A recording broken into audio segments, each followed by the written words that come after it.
రీసెంట్గా జగన్మోహన్ రెడ్డి గారు ఒక ప్రెస్ మీట్ ఏర్పాటు చేసి రాష్ట్ర ప్రభుత్వం ఈ 22 నెలల కాలంలోనే రాష్ట్రాన్ని అప్పుల కుప్పగా మార్చేసింది, కానీ అభివృద్ధి శూన్యంగా కనిపిస్తుంది.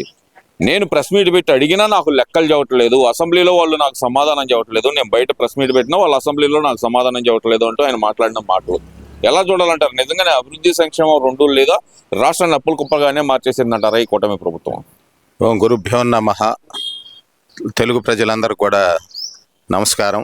ఉగాది ముందుగా మరి ప్రతిపక్ష నాయకుడు అనేటువంటి వ్యక్తి అది అసెంబ్లీలో ప్రకటన చేయాలి. అది బయట ఉండి ప్రకటన చేస్తే సామాన్యులు కూడా దాన్ని ఒప్పుకోరు. ఆయన అంటే గౌరవం, ఎందుకంటే 40% ఓట్లు ఆయనకే ఉండయి. అయినా కూడా ప్రతిపక్ష విలువలు అనేటువంటిది కాపాడాలి. అలా డెమోక్రసీలో actually opposition wants to play key role. ఏదైనా సమస్యలు ఉంటే దాంట్లో మాట్లాడవచ్చు. మరి ఆ అసెంబ్లీకి రాకుండా బయట ప్రెస్ మీట్లు దాన్ని పెట్టినందువల్ల ప్రజల్లో నమ్మకం అనేటువంటిది కోల్పోతాయి. ప్రతిపక్షాల పైన వాళ్ళ విలువ అనేటువంటిది మరి నశించిపోతాయి. ఎందుకంటే పట్టుకొమ్మలు ప్రతిపక్షాలు కూడా డెమోక్రసీలో. అప్పుడు చంద్రబాబు నాయుడు గారు రాజశేఖర్ ఉన్నప్పుడు మరి చక్కగా ప్రతిపక్ష పాత్ర వహించాడు చంద్రబాబు నాయుడు గారు. మరి 22 మంది ఉన్నప్పుడు కూడా దమ్ముగా మరి అసెంబ్లీకి రావటం జరిగింది. లోపల జరిగే విషయాలు కుటుంబ సభ్యుల్లాగా మరి ఇవన్నీ జరగవచ్చు, కానీ అభివృద్ధి సంక్షేమం అనేటువంటిది ప్యారలల్గా ఇవాళ ఈ భారతదేశంలో ప్రధాని మోడీ గారు కానివ్వండి, ఇక్కడ చంద్రబాబు నాయుడు గారు కానివ్వండి, అభివృద్ధి సంక్షేమానికి ఇక్కడ చంద్రబాబు నాయుడు గారు పవన్ కళ్యాణ్ గారితో కలిసి పారదర్శకమైనటువంటి పరిపాలన ఇస్తున్నారనే దాంట్లో మాత్రం ఏమాత్రం సందేహం లేదు. నేను ఎందుకంటే నిజాన్ని నిక్కచ్చిగా మాట్లాడేటువంటి నేను తెలుగుదేశం నాయకుడిని. అంటే ఇక్కడ ఇంకో విషయం కూడా తీసుకుంటే కనుక అసలు రాష్ట్రంలో సంక్షేమం లేదు, మొత్తం సంక్షోభంలోనే ఉండిపోయింది అంటున్నారు కదా. మరి గుంటూరు పార్లమెంటు తీసుకుంటే మరి 35 ఏళ్ల చరిత్రను తిరగరాసినటువంటి, 35 కాదు 60 ఏళ్ల చరిత్రను తిరగరాసినటువంటి ఏకైక నాయకుడు డాక్టర్ శ్రీమాన్ పెమ్మసాని చంద్రశేఖర్ గారు. గుంటూరు ఎంపీగా, కేంద్ర మంత్రివర్యులుగా సామాన్య కార్యకర్త ఫోన్ చేసినా మెసేజ్ పెట్టినా ఇక్కడ సమస్యలు ఉన్నాయి అంటే ఆయన చూపిస్తున్నటువంటి చొరవ అభివృద్ధి పైన, సంక్షేమం పైన ముఖ్యమంత్రి చంద్రబాబు నాయుడు గారు, లోకేష్ గారి భావజాలంతో మరి కూటమి సభ్యుల సహకారంతో ఆయన కేంద్రం నుంచి 1200 కోట్ల నిధులు గుంటూరు పార్లమెంటుకి తెచ్చాడు. నేను ఆయన ఫోన్లో ఒకటే కోరుకుంటా, సార్ నేను కొత్త రఘురామయ్య గారు, నెహ్రూ గారు ఆనాడు గుంటూరు ఛానల్కి వాళ్ళు పునాదులు వేశారు. అది ఇప్పటివరకు జరగల. అది మీ ద్వారా నెరవేర్చాలని అంటే ఆయన పట్టుబట్టి కేంద్ర నిధులతోటి మరి వాటికి గుంటూరు ఛానల్ ఎక్స్టెన్షను మరి గుంటూరు నుంచి పర్చూరు దాకా అది చేశాడు. నల్లమడ కార్యక్రమాలు కానివ్వండి, ఇక్కడ గుంటూరులో కూడా ఈ డ్రైనేజ్ సిస్టమ్ దీనిపైన యుద్ధం ప్రకటించి శంకరవిలాస్ బ్రిడ్జి కానీ ఇంకా 6-7 బ్రిడ్జిలు తీసుకొస్తా అందరితోనే మరి కూడగట్టుకొని అవసరమైతే ప్రతిపక్షాలు సలహాలు కూడా తీసుకుంటున్నటువంటి వ్యక్తి పైన అవాక్కులు చవాక్కులు పేలుతున్నారు. మరి అక్కడ ఈరోజు ఇంత దేశం సుభిక్షంగా ఉందంటే మరి మిడిల్ ఈస్ట్లో జరుగుతున్నటువంటి ఆ యుద్ధ నేపథ్యంలో మరి గ్యాస్ కొరతను కూడా ఒక్కరోజు నిన్నే సాయంత్రానికి సాల్వ్ చేసి ఆ చమురు షిప్పులు కూడా ఇరాన్ వదిలేసిందంటే గొప్ప దౌత్యము నేర్పుతున్నటువంటి మహా వ్యక్తి, మరువలేని వ్యక్తి మరి నరేంద్ర మోడీ గారు. ఇక్కడ రాష్ట్రంలో చంద్రబాబు నాయుడు గారు అందరూ కూడా ప్రతిపక్షం ఇది మరి కలిసి పనిచేయాల్సినటువంటి సమయం ఆసన్నమైంది. చెయ్యాలి అట్లా. ఎందుకంటే ప్రతిపక్ష నాయకుడు కూడా యువకుడు, విమర్శలు కూడా సద్విమర్శలు ఉండాలి. ప్రతి కార్యకర్త కూడా అటు వారి వైపు కానీ మా వైపు కానీ కోరుకునేటువంటిది అదే.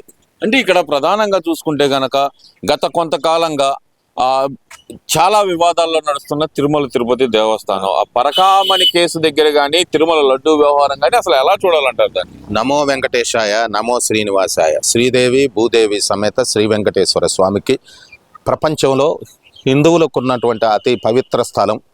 మరి దాదాపు కోట్లు ప్రతి నెల సందర్శించేటువంటి ఆ దివ్యక్షేత్రం మరి కలియుగ వైకుంఠం. మరి అటువంటి కలియుగ వైకుంఠానికి మరి ఆనాడు మరి పాలకులుగా ఉన్నటువంటి వాళ్ళు చేసినటువంటి తప్పిదాలు అది సామాన్యమైనటువంటివి కాదు. మరి వాటన్నిటిని కూడా ఇప్పుడు ప్రస్తున్నటువంటి ప్రభుత్వం దానిపైన ఉక్కుపాదం మోపాలి. ఎందుకంటే హిందువుల మనోభావాల్ని దెబ్బతీసినటువంటి ఆ విషయంలో ప్రతి ఒక్కరు కూడా ఆ పార్టీ లేదు ఈ పార్టీ లేదు, అందరూ కూడా దీన్ని ముక్తకంఠంగా ఖండిస్తున్నారు. Everyone is strongly condemning and actually the injustice being done to Tirumala laddu. నీకు వాళ్ళు ఏదైతే గనక జగన్మోహన్ రెడ్డి గారు అంటుంది కానీ, లేదంటే వైసీపీ నాయకులు అంటుంది కానీ, కల్తీ మా హయాంలో జరగలేదు అనే మాట అయితే చాలా కన్ఫర్మ్ గా చెప్తున్నారు కదా మరి వాళ్ళు. ఏదైతే చంద్రబాబు నాయుడు గారు అయితే కనుక లేకంగా యానిమల్ ఆయిల్స్ తోటి జరిగింది అడల్ట్రేషన్ అని చెప్పి చాలా క్లియర్ గా చెప్తున్నారు. మరి వీళ్ళు ఏదైతే వైవి సుబ్బారెడ్డి కానీ, బొమ్మన కరుణాకర్ రెడ్డి కానీ వీళ్ళు చెప్తుంది ఏంటంటే గనక యానిమల్ ఆయిల్స్ లేవు కానీ అడల్ట్రేషన్ జరిగింది అంటున్నారు. ఇటు జగన్మోహన్ రెడ్డి గారు జరగలేదు అంటున్నారు. వాళ్ళ నాయకుల మధ్యలోనే ఆ భేదాభిప్రాయాలు ఎందుకు వచ్చినాయి అనుకోవాలంటారు? ఇప్పుడు తప్పు చేసినటువంటి వాళ్ళు చేతులు తడుముకుంటారు, అంటే ఉన్నమాట. ఇప్పుడు అయిపోయింది ఏదో అయిపోయింది, దాన్ని భగవంతుడి విషయం కాబట్టి దాన్ని ఒప్పుకుంటే అది ఒక విధానం. ఒప్పుకొని పక్షం సుప్రీంకోర్టు కూడా ఆల్రెడీ సిబిఐ ఎంక్వైరీలో వాళ్ళు తేల్చేశారు లడ్డు కల్తీ జరిగింది అనేటువంటిది. అది మాత్రం అది వాస్తవం. సుప్రీంకోర్టులో కూడా నిన్న దానిపైన యుద్ధ ప్రాతిపదికన దానిపైన నిర్ణయం తీసుకోవాలని రాష్ట్ర ప్రభుత్వానికి కూడా సుప్రీంకోర్టు మరి చెప్పటం జరిగింది. అందువల్ల మరి ఇది భగవంతుడు ఒకవేళ మానవ నిర్ణయం ఇది ఉన్నా దైవ నిర్ణయం పైన ఉండిద్ది, గట్టిగా ఉండిద్ది. దాంట్లో ఏమాత్రం ఇది లేదు. ప్రతి హిందువు కూడా అనుకునేటువంటిది వేరే వాళ్ళు. భారతదేశం ఇది పుణ్యభూమి, వేదభూమి, పాపకర్మ భూమి అవుతుంది. ఇక్కడ ఇది సెక్యులర్ దేశం, సెక్యులర్ స్టేట్ భారతదేశం. మరి ఇక్కడ హిందువులు ముస్లింలు అన్నయ్య మామయ్య బాబాయ్ క్రిస్టియన్స్ అట్లా అనుకునేటువంటిది. ఇది పై స్థాయిలో ఈ నాయకుల మధ్య భేదాలు ఉన్నాయి కానీ కింద స్థాయిలో అందరూ కూడా మరి ఏకతాటిపై ఉంటారు కాబట్టి పుణ్య దేశం ఈ యొక్క భారతదేశం. మరి దీనికి సారథిగా ఉన్నటువంటి మరి నేతృత్వం వహిస్తున్నటువంటి ప్రధాని నరేంద్ర మోడీ గారు మరి నిజంగా అన్ని కులాలు అన్ని వర్గాల వాళ్ళని కూడా ఎక్కడ కూడా ఒప్పించక చక్కని పరిపాలన గావిస్తున్నారు. సో కాబట్టి ముస్లిమ్స్ మెచ్చుకుంటున్నారు, క్రిస్టియన్స్ మెచ్చుకుంటున్నారు. ఇవాళ ప్రపంచ స్థాయి నేతగా ప్రపంచంలో 3 నాయకులు ఉన్నారంటే వాళ్ళలో నరేంద్ర మోడీ సాప్ ఈజ్ వన్ ఆఫ్ దెమ్. ఇవన్నీ ఒకే సెంట్రల్లో అంతా ఒకే అయితే కనుక రాష్ట్రంలో మాత్రం జగన్మోహన్ రెడ్డి గారు చాలా క్లియర్ గా చెబుతున్నారు, కూటమి ప్రభుత్వం మీద పూర్తి వ్యతిరేకత వచ్చేసింది, ఇది జంగిల్ రాజ్ అంటున్నారు ప్రజలు, జగన్ ని కోరుకుంటున్నారు ప్రజలు అంటున్నారు కదా. మరి ఏమి లేదు, ఇదంతా సుభిక్షంగా ఉన్నారు. ఆ ల్యాండ్ టైటింగ్ యాక్ట్ దెబ్బకే అది ప్రభుత్వం పడిపోయింది. అందువల్ల అధికారంలోకి వచ్చిన తర్వాత అందరిని సమదృష్టితో చూడాలి. ఒక క్యాస్ట్ మీద ఇది పెట్టకూడదు. ఇప్పుడు మా క్యాస్ట్ కమ్మాస్ ఇదని ఒకసారి దాన్ని పెట్టానంటే ఇతరులు కూడా భయభ్రాంతులు అవుతారు. వామ్మో మరి ఇది వీళ్ళ పైకి ఇది పడితే ఇక మా పైకి ఏందో ఇది అనేటువంటిది, కులం అనేటువంటిది రాకూడదు. రాజశేఖర రెడ్డి గారిని ఆనాడు గెలిపించారంటే మరి అందరూ కూడా వేస్తేనేగా 85% వేశారు. ఇప్పుడు మన 90% ప్రతి కులం కూడా ఈవెన్ వారి సామాజిక వర్గం కూడా దాదాపు 70% ఓట్లు వేశారు. సుభిక్షంగా ఉంది. Law and order is very perfect. People are very very happy. There is no doubt about it. మళ్ళీ అధికారంలో వచ్చేది మేము వస్తే 2.0 పరిపాలన చూపిస్తాం, 2029 మాదే అంటున్నా జగన్మోహన్ రెడ్డి. దాంతో ఏకీభవిస్తారా మరి మీరు? అంటే నేను వారికి ఆలోచనలు ఉండొచ్చు, దాన్ని నేను తప్పుపట్టను.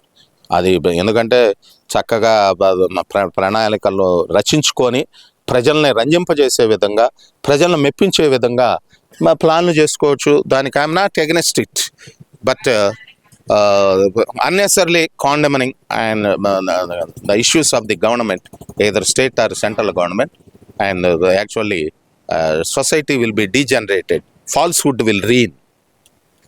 అంటే జగన్మోహన్ రెడ్డి అయితే కనుక అధికారంలోకి వచ్చే అవకాశం లేదంటారు చివరిగా. అంటే మనం ఇప్పుడు ఉన్న పరిస్థితుల్లో అయితే ప్రజలందరూ కూడా జై కూటమి అని అంటున్నారు. మరి పరిస్థితులు ఆనాడు దానికి సంబంధించింది. ఎందుకంటే ప్రతి ఒక్కరు కూడా మేము బాగా పరిపాలిస్తున్నామని మా వాళ్ళు అనుకుంటారు. వాళ్ళు కూడా అపోజిషన్ కూడా మంచి ఎడ్జ్ ఉంది కాబట్టి మంచి పాయింట్స్ తీసుకోవాలి. ఇది మాత్రం నేను నమో వెంకటేశ, ఎందుకంటే నేను మానసికంగా కూడా చాలా బాధపడుతున్నా. ఎందుకంటే తిరుపతి లడ్డు అంటే అందరూ కూడా పవిత్రంగా అన్ని మతాల వాళ్ళు కూడా మరి తిరుమల లడ్డుని బాగా కోరుకుంటారు. ఎందుకంటే మంచి ఆవు నెయ్యి, జీడిపప్పు, ఇవన్నీ కూడా కొన్ని జబ్బులు కూడా వాటి ద్వారా పోతాయి. వెంకటేశ్వర స్వామి తీసేస్తుంటాడు.